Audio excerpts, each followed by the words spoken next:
Olá pessoal, eu sou o professor Leandro Reston, sou teu professor de Física e hoje nós vamos continuar do estudo da trabalho, energia e potência, né? Nas aulas passadas nós estávamos falando sobre o trabalho nada mais é do que um gasto de energia. Lembrando que o ser humano não sabe o que é energia, ele sabe trabalhar com essa energia e percebe as manifestações dela. Lembrar que trabalho, a gente pode usar um conceito informal como sendo a quantidade de energia gasta para que uma força possa promover um certo deslocamento. Então eu só vou ter trabalho se eu tiver força e eu só vou ter trabalho se eu tiver deslocamento. Se houver aplicação de uma força, mas essa força não produzir um certo deslocamento, lembrando que ela não vai produzir trabalho. Ela só vai produzir trabalho quando uma força estiver associada literalmente a um certo deslocamento.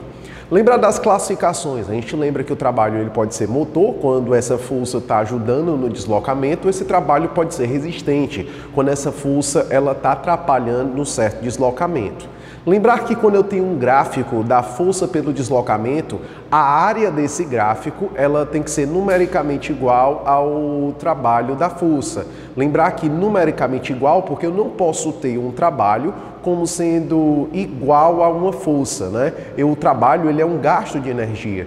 E uma força, e uma área, Leandro, uma área é simplesmente uma superfície, tudo bem? Então nós vamos agora simplesmente estudar o trabalho de outra força. Nós falamos do trabalho da força-peso. O trabalho da força-peso, quando no movimento de subida é um trabalho resistente e no movimento de descida é um trabalho motor. Agora nós vamos lembrar de outras forças que são notáveis, outras forças que são importantes. Essa força que a gente vai falar agora é a chamada trabalho da força elástica, também chamado de lei de Hooke. A força elástica ela é dada por K vezes X. Você tem que lembrar que o K é a constante elástica da mola, é a deformação da mola, e o X é a distensão dessa mola, é o quanto essa mola cresceu ou o quanto essa mola diminuiu. Constante elástica é a dureza da mola. Quanto mais força eu faço para que essa mola possa diminuir ou possa aumentar de tamanho, maior vai ser a constante elástica. Se eu fizer pouca força para que essa mola possa diminuir o tamanho ou aumentar o tamanho, então quer dizer que menor é a constante elástica. Então a constante elástica nada mais é do que a dureza da mola, certo? Molas que são muito duras, elas vão ter uma alta constante elástica. Molas que são mais maleáveis, elas vão ter uma constante elástica pequena, né? E essa constante elástica, ela depende de vários fatores. Ela depende do material que é feito a mola, ela depende do comprimento da mola, ela depende da espessura dessa mola, né? Da área da seção transversal. Então você tem vários fatores que simplesmente influenciam na constante elástica dessa mola. Mas você tem que lembrar que essa força elástica ela é dada por K vezes X, onde quando eu tenho um gráfico, tudo bem, eu posso fazer um gráfico da força elástica pela deformação. Perceba que essa função, ela é chamada de função linear, função do primeiro grau, função afim, ela simplesmente vai me dar uma reta. E quando eu tenho a área da força pela distância, essa área tem que ser numericamente igual ao trabalho. Por que é numericamente igual? Porque uma área é uma superfície, um trabalho é um certo gasto de energia. Eu não posso dizer que uma área é igual a uma energia. Eu posso dizer que o valor numérico associado a essa área é igual ao valor numérico associado a essa energia. Ou seja, eu coloco um Nzinho em cima do igual. As coisas são numericamente iguais. Mas, Leandro, isso aqui é uma figura geométrica que eu conheço, é um triângulo. Como é que eu determino a área do triângulo? A área do triângulo é dada por base vezes a altura dividida por 2. Então, a base, que é o x, a altura que vai ser kx dividido por 2. Então, olha para cá, olha aqui em cima. Quer dizer que o trabalho vai ser numericamente igual à área do triângulo. Base, que é x, a altura, que é kx, dividido por 2. Então, se eu quiser saber o trabalho da força elástica, basta eu usar o kx ao quadrado dividido por 2. Vamos agora gerar uma aplicabilidade. Vamos aplicar, vamos perceber como é que eu tenho essa aplicabilidade. Vamos exemplificar, ok? Determine o trabalho da força elástica de uma mola de constante elástica 50 newtons por metro. O que quer dizer uma constante elástica de 50 newtons por metro? Quer dizer que a cada metro que eu necessito esticar essa mola, simplesmente eu faço uma força de quê? De 50 newtons. Ou seja, são necessários 50 newtons de força para que uma força estique 1 metro. Só que essa força ela deslocou de quanto? De 50 centímetros. Eu posso usar essas grandezas em centímetros? Não. Toda vida eu tenho que usar no Sistema Internacional de Medidas. Sistema Internacional de Medidas é dado em quem? Em metro, quilograma e segundo. Então, o primeiro passo que eu tenho que fazer é o quê? É transformar esses 50 centímetros em metros. Então, Leandro, quer dizer que o meu X vai ser 50 centímetros. E eu tenho que esses 50 centímetros vale quanto? Meio metro. Então, quanto é o K, a constante elástica? A constante elástica é 50 newtons por metro. Como é que eu calculo esse trabalho? Esse trabalho é dado por K vezes x ao quadrado dividido por 2. Onde tem o K, você vai botar quanto? Vai botar 50. Onde tem o x, você vai botar 0,5 ao quadrado dividido por 2. Então, quer dizer que esse trabalho vai ser 50 dividido por 2, dá 25. 0,5 ao quadrado é 0,25. Quer dizer que esse trabalho vai ser o quê? Ele vai ser 25 ao quadrado vezes 10 elevado a menos 2. 25 vezes 25, 625 vezes 10 a menos 2. Ou seja, 6,25 joules. O trabalho, então, vai valer quanto? 6,25 joules. Quer dizer que eu gastei 6,25 joules para que essa mola de 50 newtons por metro de constante elástica pudesse promover um deslocamento de quanto? De 50 centímetros, ou seja, de meio metro. Toda vida que ele estiver te perguntando no trabalho, ele está perguntando assim para você: qual é a energia que eu vou gastar para que essa força possa produzir esse deslocamento? Quando eu estou falando de molas, de elasticidade, isso vai ser o trabalho da força elástica, tudo bem? Então não esquece disso aí, beleza? Então a gente vai ter o trabalho da força elástica. Contrapartida, né? Nós temos que começar a falar de outras grandezas. E uma grandeza que eu vou começar a falar com vocês agora é a chamada potência. Vamos prestar atenção aqui, vamos exemplificar, vamos gerar exemplos para simplesmente chegar na potência. Se eu chegar e falar assim, João, pega todas as cadeiras dessa sala de aula e coloca lá para fora. Você vai gastar uma certa energia para fazer isso, não vai, João? Vai. Agora, se eu falar assim, José, pega todas as cadeiras dessa sala e coloca lá para fora. A energia gasta pelo João e pelo José são energias iguais ou energias diferentes? Leandro, são energias iguais. Mas eles são obrigados a fazer isso no mesmo intervalo de tempo? Não. Ou seja, quer dizer que potência é a grandeza física que vai me permitir diferenciar quem gasta energia no maior ou menor intervalo de tempo. Se o João ele consegue fazer isso no menor intervalo de tempo, quer dizer que ele é mais potente. Se o José gasta mais tempo para fazer isso, quer dizer que ele é menos potente. Então quer dizer que são grandezas inversamente proporcionais. Quem gasta um maior intervalo de tempo é menos potente. Quem gasta um menor intervalo de tempo é mais potente. Então quer dizer que potência é uma grandeza física, é uma grandeza científica que vai me permitir diferenciar quem gasta energia no maior ou menor intervalo de tempo. Matematicamente, Leandro, como é que eu escrevo isso? Olha aqui no quadro. Então quer dizer que potência vai ser uma energia gasta, e energia gasta para mim é o quê? É o trabalho sobre um certo intervalo de tempo. Potência vai ser energia sobre tempo.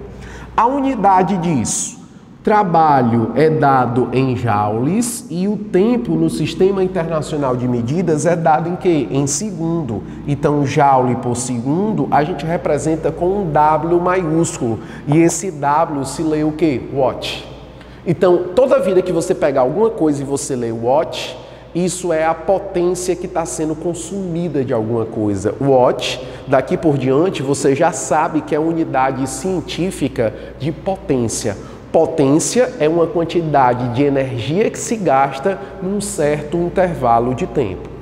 Leandro, se eu tiver, olha para cá, se eu tiver um gráfico da potência pelo tempo,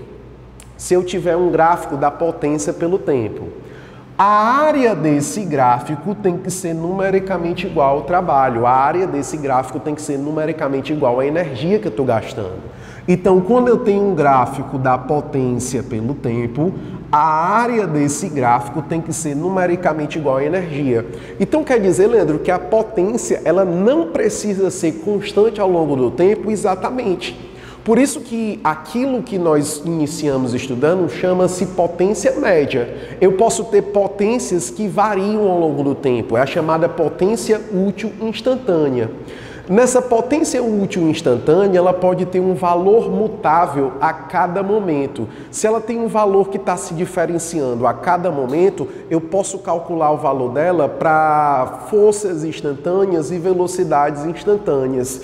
Perceba então que a chamada potência útil instantânea, ela vai ser o produto da força que está atuando naquele momento vezes a velocidade que está atuando naquele momento. Porque a potência ela pode admitir diferentes valores num certo intervalo de tempo. Ela não precisa ter um valor fixo naquele momento. Ela pode apresentar vários valores, certo?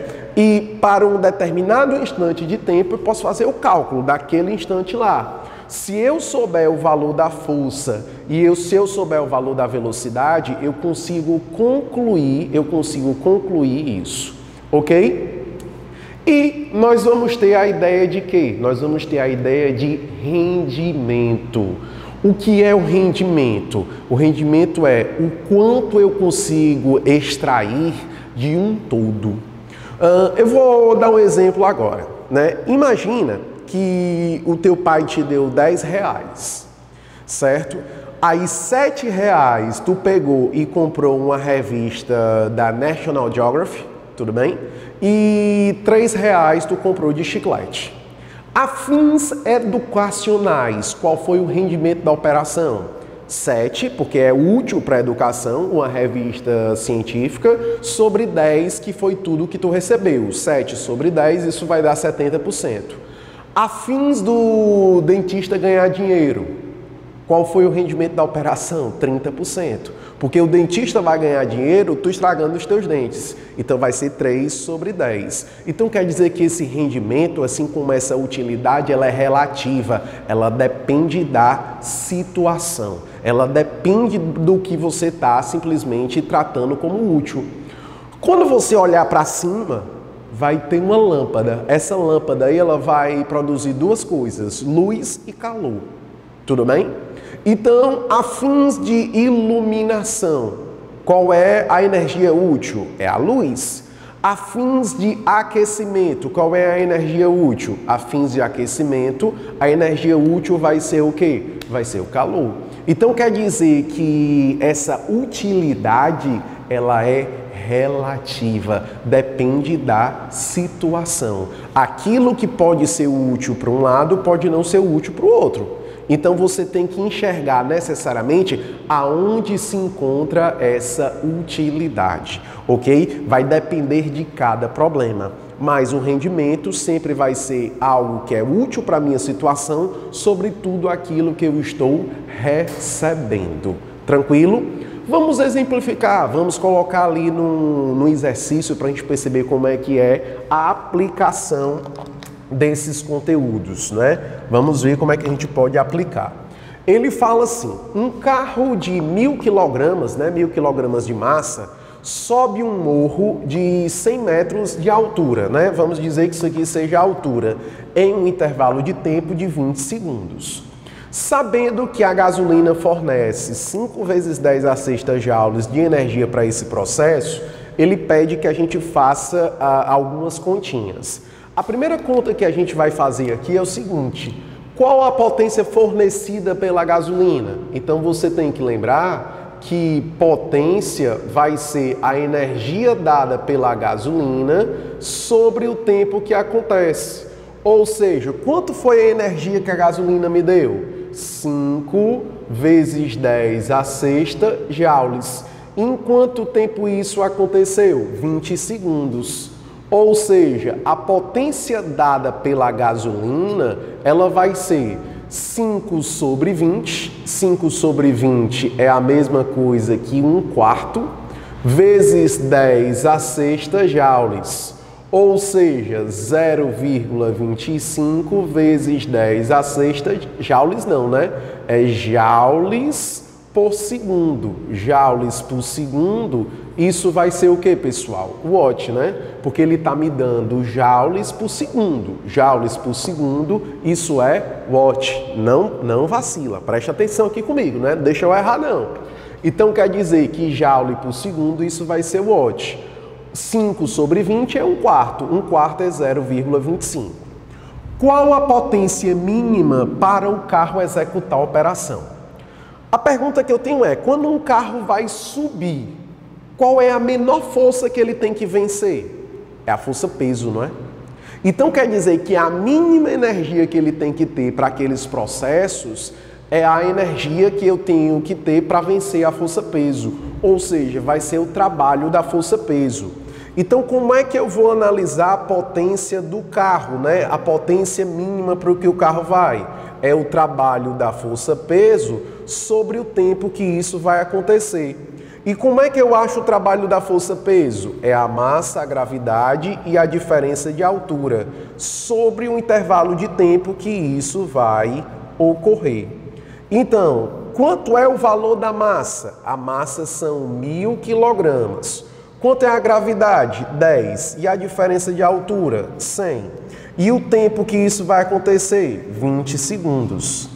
Não é? 100 dividido por 20 dá 5. Então, isso vai ser 5 vezes 10 elevado a 1, 2, 3, 4 vezes 10 a 4 watts. Então, quer dizer que a gente tem aqui o rendimento da operação, não é? O rendimento não, a gente tem a potência mínima do carro. De posse da potência mínima do carro e de toda a potência que a gasolina me dá, eu consigo calcular o rendimento da operação. Né? Esse rendimento sempre vai ser algo útil sobre algo total. O que vai ser útil aqui para mim? Vai ser útil a potência que o carro vai usar, que é 5 vezes 10 a quarta. E o que vai ser a potência total? Para o carro se movimentar, toda a energia dele tem que vir de onde? Tem que vir da gasolina. Então isso aqui vai ser 0,25 vezes 10 elevado à sexta. Não é? Eu posso botar na mesma potência. Então isso fica 5 sobre 25, 10 à quarta sobre 10 à quarta. Perceba que o 10 à quarta corta com 10 à quarta, isso fica 5 sobre 25. 5 sobre 25 é a mesma coisa que 1/5. 1/5 é 0,2. 0,2 equivale a quanto? A 20%. Então quer dizer, Leandro, que o rendimento sempre vai ser algo útil sobre algo total, certo? O que foi útil aí para mim? Foi o carro subir o morro. Para ele subir o morro, ele precisa do trabalho da força-peso, que é dado pelo produto de mg ΔH. E toda a energia para o carro funcionar vem de onde? Vem da gasolina. Então quer dizer, Leandro, que eu vou pegar a energia do peso, que é a mínima energia que ele tem que ter para gerar utilidade. Qual é a utilidade do carro? É se locomover. Vai ser subir um morro de 100 metros. E ele vai fazer isso em que intervalo de tempo? 20 segundos. Então eu calculei a potência útil do carro, eu calculei a potência que a gasolina me fornece. Quando eu divido elas, eu vou ter um certo rendimento. A utilidade vai ser subir, dividido pela energia total que vai vir da gasolina. Ok? Então o que é que nós trabalhamos hoje? Hoje nós trabalhamos o trabalho da força elástica. Nós vimos que é dado por K vezes x ao quadrado dividido por 2. Hoje nós aprendemos algumas grandezas, como potência, que é a grandeza física que me diferencia o gasto de energia num certo intervalo de tempo. Nós aprendemos sobre a potência útil instantânea e aprendemos sobre o rendimento, que é algo útil sobre algo total. Ok? Eu te agradeço muito, foi muito bom estar aqui contigo hoje. Os nossos canais de comunicação estão abertos. Felicidades a todos e até a próxima, se Deus quiser. Não esqueça de exercitar. Valeu?